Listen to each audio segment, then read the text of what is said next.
Hello everyone, welcome back you all in my channel Ramakrishna Math Zone. Today I am going to discuss about this question. It is basically a 2 cross 2 matrix. ठीक है? What we need to do? We need to find a power k. Formula means we need to find a power k. A power k in terms of k and कुछ numbers. ठीक है? How you can proceed this question, this type of question. This is mainly important for BSc or MSc as well, semester exam. Okay, how you know, I hope for this example you already know what is diagonalizability, right? Now what हमें क्या करना है, eigen value find करना है, eigen vector find करना है, then ए को diagonalisable मतलब डायगोनलाइज करना है, उसके बाद एक ए पावर के फाइंड करेंगे. Okay, clear what is the concept? Now see here answer. Characteristic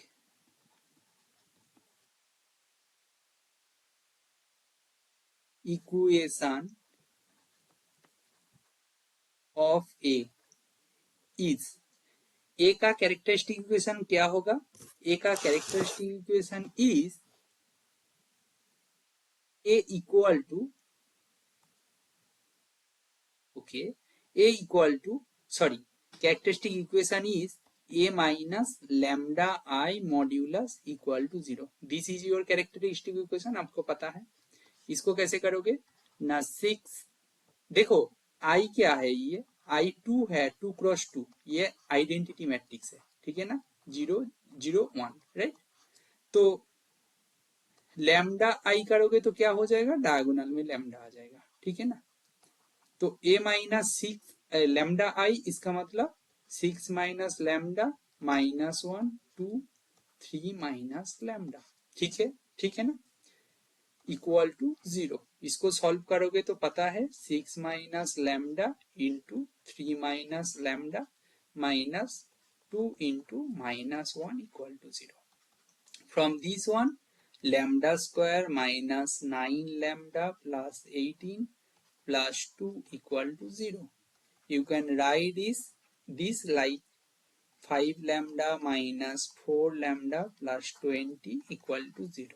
From this clearly lambda minus 5 and lambda minus 4 equal to 0. From this lambda equal to 4, 5. तो हमारे पास क्या हो गया ना, कैरेक्टरिस्टिक इक्वेशन ऑफ ए को solve करके we got eigen values. 2 cross 2 matrix है तो दो ही आइगन वैल्यू मिलेगा. Eigen values of A R 5, इसको मैं लैम्डा 1 मान लेता हूं. ठीक है, and lambda 2 equal to 4. Okay, this is my final conclusion. ठीक है, कैरेक्टरिस्टिक इक्वेशन को सॉल्व करके मेरे पास दो आइगन वैल्यूज आ गया. एक तो 5 है, दूसरा कौन है, 4 है. ठीक है, नाउ सी और एक आइगन वैल्यू फाइंड करने की ऑल्टरनेटिव मेथड. अच्छे से देखना, ये ऑल्टरनेटिव मेथड है. क्या है, आपका मैट्रिक्स कैसा दिया था, आपका मैट्रिक्स था 6 माइनस 1 2 3. अब रो सम करके देखो, फर्स्ट रो का एलिमेंट का सम, इसका मतलब 6 माइनस 1, 6 प्लस माइनस 1 मीन्स 5 हो गया. इनका रो सम करके देखो 2 प्लस 3 इक्वल टू 5. तो रिजल्ट क्या है, result for if for a matrix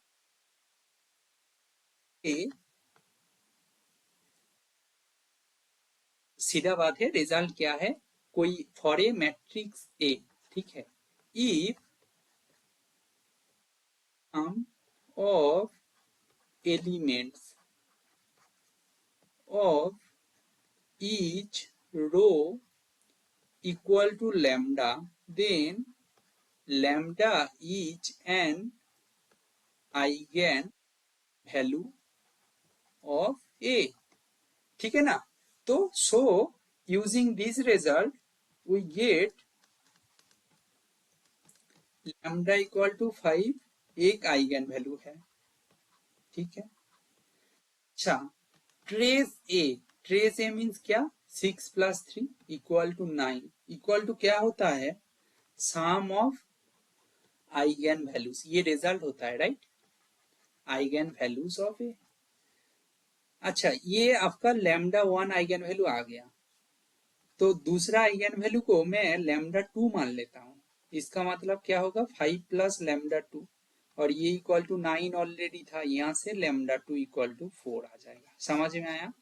ये मेथड से भी आप क्या कर सकते हो, ये मेथड से भी आप आइगन वैल्यू फाइंड कर सकते हो, ठीक है ना।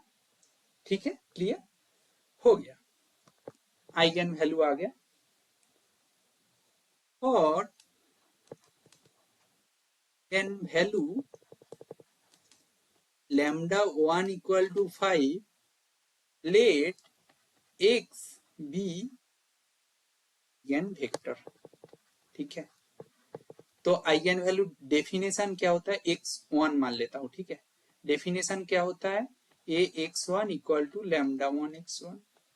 इसका मतलब क्या, A x one equal to 5x1, ठीक है ना।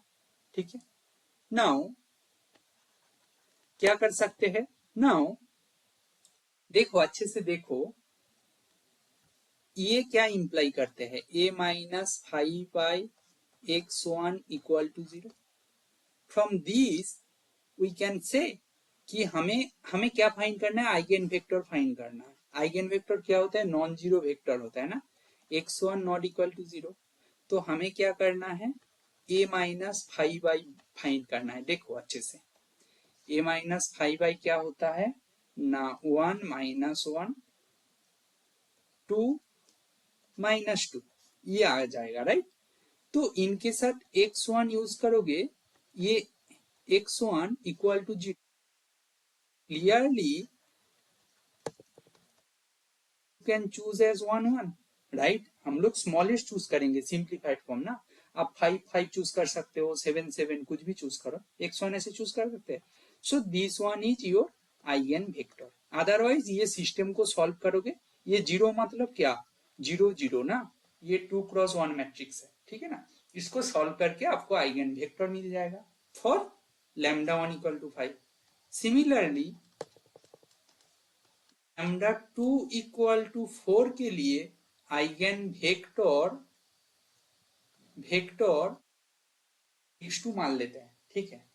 x2 मान लोगे तो, x2 मान लिया तो देन आपको क्या करना है, a minus minus minus minus minus 4i x2 equal to 0, इसको सॉल्व करना है, ठीक है ना।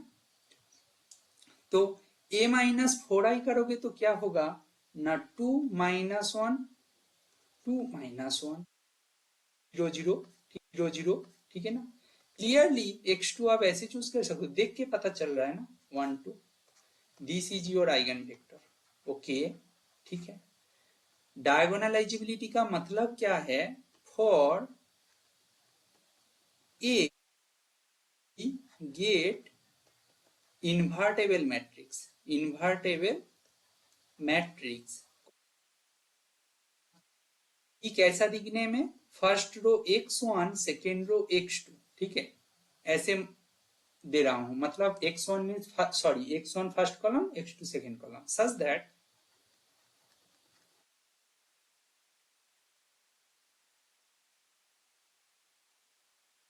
होगा, क्योंकि x1 x2 लिनियरली इंडिपेंडेंट ना, तो ये डायगोनलाइजेबल होगा।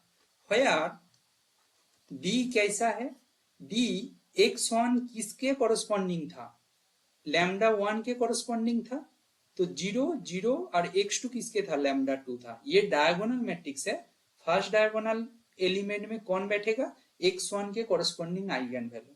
तो इसका मतलब क्या, 5 0 0 4, एंड p कैसा हो गया, x1 मीन्स 1 1 था, और x2 कैसा था, 1 2, राइट। तो हमारे पास क्या आ गया ना, p आ गया, d आ गया, and p inverse ap equal to d, clear. Now चलते हैं, now P inverse A P equal to D, ये क्या इंप्लाई करते हैं? A equal to P D P inverse, क्योंकि P inverse P equal to P inverse equal to identity. हम लोग क्या किए हैं? बोथ साइड P से P इनवर्स से मल्टीप्लाई कर दिए हैं, और ये पार्ट आइडेंटिटी हो गया, ये पार्ट आइडेंटिटी हो गया, तो A equal to P D P inverse. समझ में आया? आ गया। नाउ हम लोगों को क्या करना है? A power K equal to कितना, वही तो फाइंड करना है। देखो, ये डायगोनलाइजेबिलिटी दिखाना है ए का, तो ऐसे दिखाओगे कि there exist an invertible matrix P मिल गया such that P inverse AP equal to D, और ये D क्या है? 5004। P क्या है? P is this. ठीक है ना? हो गया था। But A power K find करना है। अच्छा, हमारे पास A है, हम लोग A स्क्वायर फाइंड करके देखते हैं। A स्क्वायर को कैसे लिख सकते हो? A इंटू A लिख सकते हो। तो P D P inverse, P D P inverse ऐसे लिख सकते हो। इसको और सिंप्लीफाई करें तो P D P inverse P करोगे और डी पी इनवर्स। भाई ये पार्ट तो आइडेंटिटी है ना, तो ये क्या हो जाएगा? पी डी पी इनवर्स, इसका मतलब स्क्वायर पी इनवर्स। ठीक है, P D square P inverse, A square equal to आ गया। नाउ अच्छा भाई, ए क्यूब फाइंड करते हैं। ए क्यूब को हम लोग लिख सकते हैं स्क्वायर इंटू ए। अच्छा, ए स्क्वायर का वैल्यू क्या है? P D square P inverse था, और ए का वैल्यू क्या है? P D P inverse. Same approach करेंगे, P D square P inverse P D P inverse. But तो पार्ट है, ये तो आइडेंटिटी है क्योंकि पी इन्वर्टेबल मैट्रिक्स है, तो P D square identity D P inverse, इसका मतलब P D cube P inverse, right? तो सिमिलरली क्लियरली दिख रहा है, क्या बोल सकते हो? सॉरी, ए पावर के को आप लिख सकते हो पी डी पावर के पी इनवर्स। ठीक है, नाउ आपके पास डी क्या था? ये आपका आ गया, इसका वैल्यू पुट करोगे तो आ जाएगा। इसको मैं स्टार इक्वेशन दे देता हूँ। डी क्या था? 500। तो डायगोनल, अच्छा ये तो डायगोनल मैट्रिक्स है ना, तो डायगोनल मैट्रिक्स का पावर जितना करोगे तो बस डायगोनल एलिमेंट का पावर हो जाते हैं। ये तो आपको पता है ना, ये वाला property. You can generalize it and prove it. Okay, तो 5 पावर के 4 पावर के हो गया, ये हो गया। हमारे पास P क्या दिया था? 1 1, और क्या था? 1 2, राइट? तो यहां से हम लोग P इनवर्स फाइंड कर सकते हैं। क्या है? Adjoint P by det P। तो 1 बाई डेट P क्या होगा? 2 माइनस 1 हो जाएगा। और एडजॉइंट P का फॉर्मूला 2 क्रॉस 2 मैट्रिक्स के लिए पता है ना, फर्स्ट डायगोनल बराबर इंटरचेंज, सेकेंड डायगोनल बराबर साइन चेंज।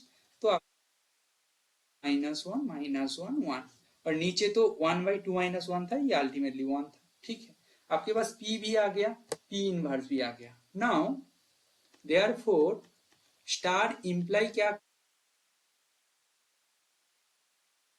पावर के P इनवर्स। तो हम लोग एक एक करके करते हैं। P को रख दिए है एज इट इज, 0 4 पावर।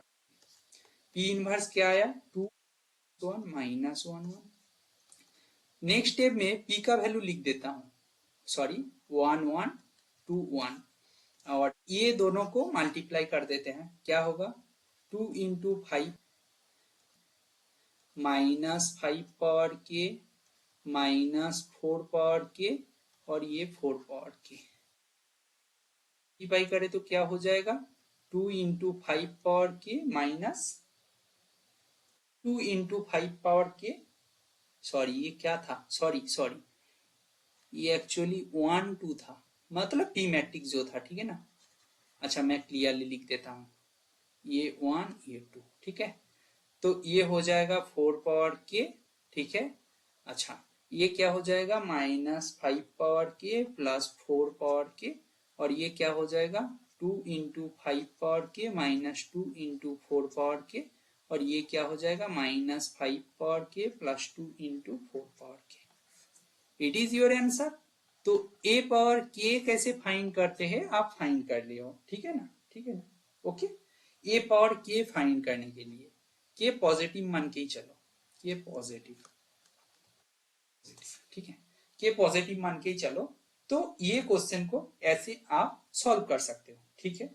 तो फर्स्टली ये जो मैट्रिक्स था उनको आप डायगोनलाइजेबल बनाए हो and then just some simplification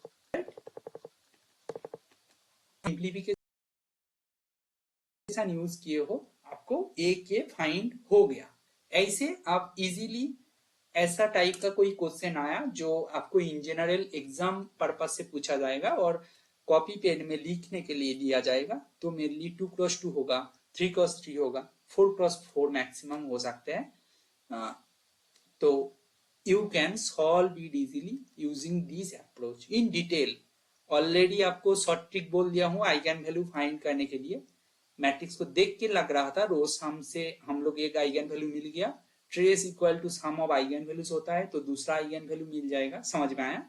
तो ये सब मेथड को यूज करके और स्मार्टली हम लोग x1 x2 को कैसे चूज कर रहे थे, अदरवाइज आप वो सिस्टम को सॉल्व करके नॉन जीरो सॉल्यूशन फाइंड करोगे तो हो जाएगा। आप बोलोगे पी मैट्रिक्स जो है वो यूनिक है, बिल्कुल नहीं है। मैं जैसे फर्स्ट x1 को 1 1 लिया था, मैं आपको बोला हूं आप 5 5 ले लीजिएगा, उनका सॉल्यूशन तो होगा, कौन मना कर रहा है। मैं 1 1 लिया हूं कि एक्सप्रेशन छोटा हो जाए, 1 1 0 1 0 ये सब को यूज करोगे तो छोटा एक्सप्रेशन आएगा। जितना मतलब लार्ज नंबर को आप चूज करोगे उतना कॉम्प्लिकेटेड फॉर्म आएगा, बट अल्टीमेट आंसर यही आएगा, ए पावर के, बस ऐसा ही आएगा, ठीक है ना, समझ में, ठीक है। तो आई होप ये क्वेश्चंस का सॉल्यूशन आपको समझ में आया होगा और